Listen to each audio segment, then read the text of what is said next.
જે દ્રશ્ય આપ જુઓ છો એ છે મોરબી શહેરની લોકમાતા એવી મચ્છુ નદીનો કિનારો, અને આ નદીને કિનારે આવેલ છે હજારો લોકોની આસ્થાના કેન્દ્ર એવું મચ્છુ માતા એટલે કે મચ્છોમાનું મંદિર। ઘણા લોકો નિયમિત રીતે અહીંયા શ્રદ્ધાથી આવે છે અને ધન્યતા તેમજ નીરવ શાંતિનો અનુભવ કરે છે। પણ આ વિડીયોમાં તમને નદીમાં પાણીની જગ્યાએ સપાટી ઉપર જે દેખાય છે એ છે પાણીની જીવસૃષ્ટિ તેમજ જળ નિવસન તંત્રનો એક ખતરનાક દુશ્મન। આ ઉપરાંત તે ડેન્ગ્યુ અને ચિકનગુનિયા જેવા રોગચાળા માટે જવાબદાર એવા લાખો મચ્છરોનું પ્રમુખ ઉત્પત્તિ સ્થાન છે।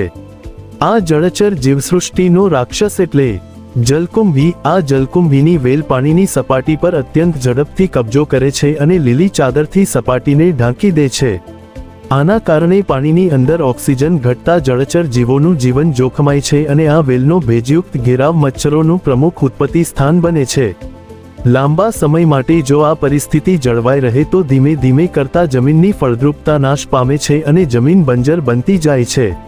આ સમસ્યાનું એકમાત્ર નિરાકરણ છે જેમ બને તેમ જલકુંભીને સપાટી પરથી દૂર કરી અને પાણીને ખુલ્લું કરવામાં આવે અથવા યોગ્ય દવાનો છંટકાવ કરવામાં આવે।